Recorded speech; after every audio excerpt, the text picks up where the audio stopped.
विमल पोलो जुबा केसरी, हर पल मनाओ केसरी त्योहार। मेरे पास जो खबरें आ रही हैं उसमें क्लियर है कि एनडीए का आंकड़ा बढ़ ही जाएगा। जितने उनके पास हैं उससे ज्यादा वोट उनको मिलने जा रहे हैं।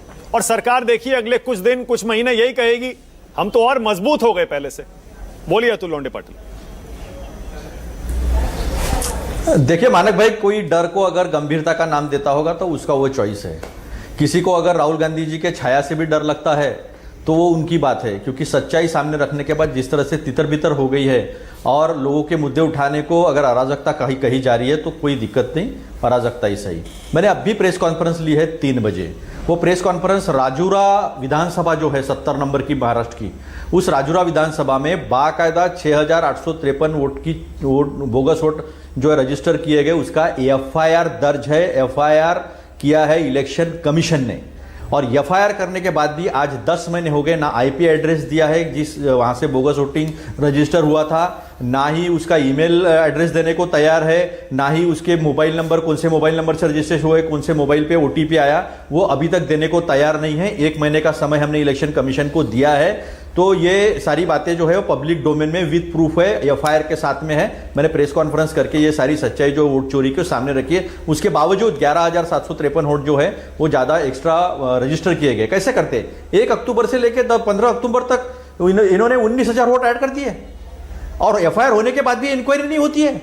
आईपी एड्रेस नहीं मिलता इनको, जो आसानी से मिल जाता है। इनको ईमेल पता नहीं चलता कौन से ईमेल से रजिस्टर हुआ है।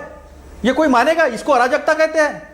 वोट चोरी करेंगे फिर इनको क्या पलायन यात्रा, रोजगार पलायन यात्रा नहीं देखी इन्होंने महंगाई के खिलाफ हमारे आंदोलन नहीं देखे, महिला सुरक्षा के बारे में नहीं देखे। महिला सुरक्षा तो अभी बीजेपी के कार्यकर्ताओं से और नेताओं से करने की जरूरत है। 3-3 हजार महिलाओं पे बलात्कार करने का रिकॉर्ड किया है। यही नहीं, वो बाले धनखड़ है इनका, उसने वहां जाके बलात्कार किया ऑस्ट्रेलिया में, वो वहां पर भी उसको आजीवन कारावास मिला है। तो ये न बताए कि अराजकता फैला रही है। ये अभी एक्सेप्ट नहीं कर सकते। जिन्हें राहुल गांधी की छाया से भी डर लगता है, सच्चाई सामने रखी है। अभी हाइड्रोजन बॉम्ब आने वाला है, अभी डर बहुत बढ़ेगा। सच्चाई ये है मानक जी, डर इनको है, इसलिए ये कहते कि हमने गंभीरता से लिया, सबको डराया धमकाया। किसी का इथेनॉल निकला है, किसी का इथेनॉल का निकला है। धनगढ़ जी आए थे क्या अपने उपराष्ट्रपति जिन्होंने इस्तीफा दिया, वो आए थे मतदान करने को? क्योंकि मैं नहीं था, मैं प्रेस कॉन्फ्रेंस में बिजी था। धनगढ़ जी आए थे क्या मानक जी मतदान करने? वो क्यों मतदान करेंगे? किसकी बात कर रहे हैं आप?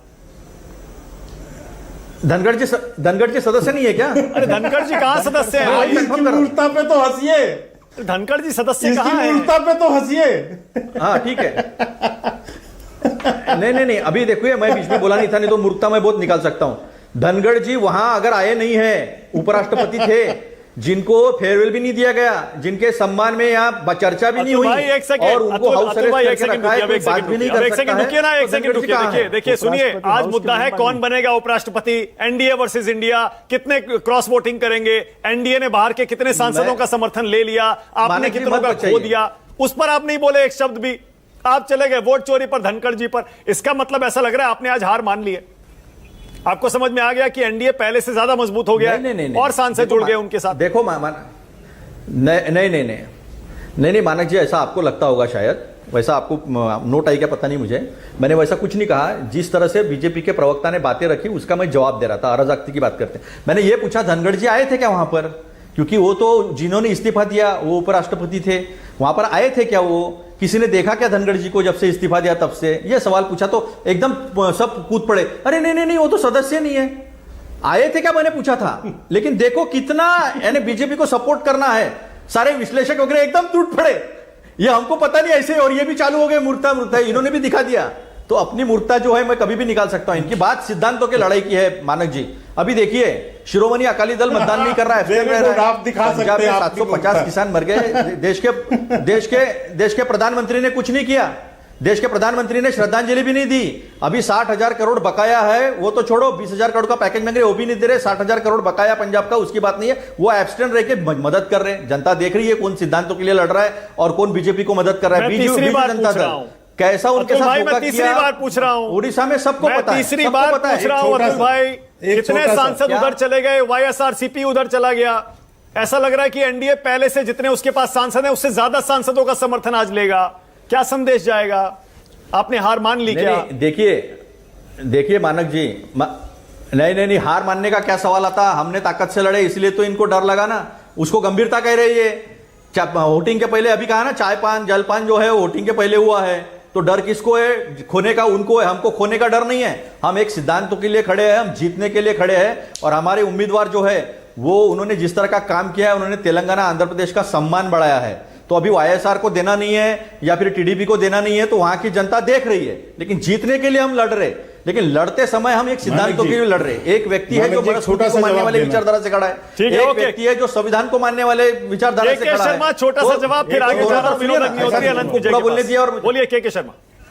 देखिए तो देखिए मेरी बात भी रोक दिया आपने। कैसे टूट पड़े थे, मैंने कहा धनखड़ जी आए थे क्या, तो सदस्य है क्या, नहीं है क्या? कैसे टूट पड़े थे सबके सब? मैं यही बात पूछ रहा हूँ। ऐसे जाल में आराम से आते हैं, डर रहते हैं, जाल में आराम से आते हैं। अरे अतुल जी सुन लो, मैं इतना ही इसीलिए हंसा कि जहां पर चुनाव हो रहा है उपराष्ट्रपति का, वहां पूर्व उपराष्ट्रपति कैसे आ सकते हैं? कहा हामिद अंसारी पिछले उपराष्ट्रपति चुनाव पर आए थे क्या आप उनको हाउस अरेस्ट करके रखा है क्या? मूर्खता है कांग्रेस की, वो बोलना ये चाह रहे थे, वो घट गए, अब अपनी गलती वो स्वीकार नहीं रहे, वो अपनी गलती नहीं स्वीकारेंगे, कांग्रेसियों की आदत है। अरे उन्होंने इस्तीफा दिया तो सदस्य कैसे रहेंगे? वो फटकार खा चुका है सुप्रीम कोर्ट से। अरे भाई बोलने दो ना, बीच में क्यों बोल रहे हो यार? अपनी गलती कर चुके तो इस्तीफा दिया वो सदस्य कैसे रहेगा? आपको कुछ तरीका नहीं पता है? अरे भाई वो कैसे आएंगे वहां पे? आ ही नहीं सकता नहीं। क्यों नहीं आएंगे जी?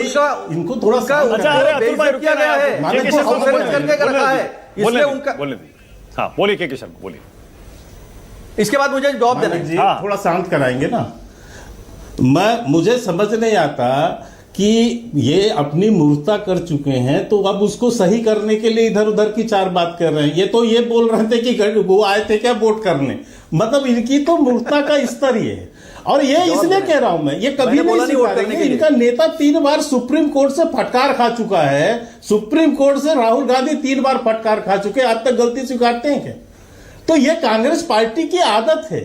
और दूसरी बात में जो गंभीरता का जो प्रश्न बोला, अभी ये कोई महाराष्ट्र की चर्चा कर रहे हैं। आपको पता है कि चुनाव आयोग के नियम है, कानून है। आपको चुनाव के बाद एक दिन निर्धारित है कि इतने दिनों के अंदर आपको शिकायत करनी है, आप शिकायत कर सकते हैं। आप 1.5 साल बाद शिकायत करते हैं, ये आपकी गंभीरता। अभी आपने जो कुछ शिकायत किया था आपके प्रॉक्सी लोगों ने, वो बॉम्बे हाई कोर्ट में, उसके लिए आप लताड़ा खा चुके हैं। ओके अतुल लोंढे पाटिल, छोटा सा जवाब, फिर आगे जा रहा हूं। बावजूद बेशर्मी अतुल के साथ आपको इस बोलिए अतुल भाई, उतरना। बोलिए। ये ऐसा है कि शर्मा जी एक तो सुनते नहीं, और फिर मैं उनको कहूंगा कि आप डबल मूर्ख नहीं, टिबल मूर्ख नहीं, 30 मार का 30 मूर्ख हो आप, क्योंकि वो 38वें दिन में कंप्लेंट की थी। और जो 6,853 वोट पकड़े गए थे वो चुनाव के मतदान होने के पहले पकड़े गए हैं। एफआईआर दर्ज हुआ है, मैंने पहले ही बताया था, 1 अक्टूबर से लेकर 15 अक्टूबर। सुनिए ना, बेवकूफी कोर्ट क्या चले, कोर्ट खुला हुआ है। 1 महीने में कोर्ट में जाएंगे हम। हाई कोर्ट से फटकार खा रहे हैं, एफआईआर करने के बाद आप हाई कोर्ट से फटकार खाए कि नहीं खाए? अरे फटकार खाए हो कि नहीं खाए हो? हरियाणा महाराष्ट्र चुनाव को लेकर मानक बीच में बोला नहीं मैं। बोलिए अतुल लोंढे पाटिल बोलिए। एक महाराष्ट्र में एफआईआर हुआ है, स्मरण पत्र दिए गए हैं, चुनाव के पहले 6,853 वोट पकड़े गए, उसका एफआईआर है। 61 लाख की राशि पकड़ी गई इनके कैंडिडेट के वजह से, उसका भी एफआईआर है। स्मरण पत्र दिए जाने के बाद भी ये इलेक्शन कमीशन पिट्ठू बन के बीजेपी का कार्रवाई नहीं कर रहा है, ये इनकी मूर्खता है, सुनते नहीं ठीक से। दूसरी बात, मैंने बोला धनगढ़ आए थे क्या वहां पर? धनगढ़ जी का आना इसलिए जरूरी है कि ये देश जानना चाहता है, उपराष्ट्रपति पद के व्यक्ति ने जो कहा कि मैं 2027 तक पूरी टर्म करूंगा, उन्हें यकायक इस्तीफा देना पड़ता है और उसके बाद वो किसी के सामने आते नहीं है। ठीक है, ओके। विनोद अग्निहोत्री, अनंत विजय, एक्सपोज करना था हमें, और किस तरह से बाकी विश्लेषक किस तरह से मदद करते हैं, किस तरह से मदद करते हैं, तो हमने देख लिया। जैसे मैंने बोला आए थे क्या धनगढ़ जी, तो तुरंत सब टूट पड़े सपोर्ट करने के लिए। अरे आपने शायद देख लिया जनता ये। अतुल भाई एक सेकंड, अतुल लोंढे पाटिल एक सेकंड, अतुल भाई रुकिए ना, 1 मिनट। सुप्रीम कोर्ट ने, आप देख नहीं पा रहे हैं स्क्रीन पर, ऐसे कोई टूटा विश्लेषक आपके ऊपर कोई टूटा नहीं है, ऐसा नहीं हुआ। वो हो सकता है वो आप हो गया होगा। दरअसल हम ये कह रहे थे कि वो सदस्य नहीं है, क्योंकि आपने पूछ लिया था। चलिए आगे बढ़ते हैं। विनोद अग्निहोत्री, अरे इस्तीफा देने के बाद तो सदस्य नहीं रहता ना। सही कह रहे हैं, तो उन्होंने सदस्य पद का ही दिया था ना। आप सही, अरे वो सदस्य होते ही नहीं है। अतुल भाई सदस्य होते ही नहीं है, राज्यसभा के सभापति हैं, वो सदस्य नहीं होते राज्यसभा के। सदस्य नहीं होते हैं भाई, दे या ना दे, वो बराबर है, उन्होंने इस्तीफा देने के बाद वो इस्तीफा उपराष्ट्रपति पद से दिया था, सदस्य पद से नहीं दिया था। एग्जैक्टली। हामिद अंसारी भी सदस्य नहीं थे, शेखावत जी भी सदस्य नहीं थे, बराबर है, उपराष्ट्रपति है, सदस्य नहीं थे, सदस्य नहीं थे, बराबर है, भी सदस्य नहीं थे। उपराष्ट्रपति मुझे पता है उपराष्ट्रपति जो है पदसिद्ध सभापति होता है, राज्यसभा का पता है मुझे। लेकिन जिस तरह से उनके साथ व्यवहार हुआ है, जिस तरह से वो गायब है, उन्हें किसी से ठीक है, ओके, अब चलिए, अब आगे चल रहे हैं। अतुल भाई रुकिए ना, ठीक है, ओके, अब क्लैरिफाई हो गया। चलिए विनोद अग्निहोत्री, विनोद जी बोलिए। सदस्य पे नहीं अड़ा हूं, मैंने कहा इस्तीफा दिया, आप सुन ही नहीं रहे आप लोग। अरे ठीक है, मैं बता रहा हूँ कि पदसिद्ध रहते हैं। कैसे आ सकते हैं वो? चलिए विनोद अग्निहोत्री, अनंत कैसे आ जाएंगे भाई? विनोद जी पहले विनोद जी कैसे आ बोलेंगे। जाएंगे? विनोद जी, विनोद अग्निहोत्री, ओनली विनोद अग्निहोत्री, इसके पहले एफआईआर पे भी बेवकूफी बोलिए।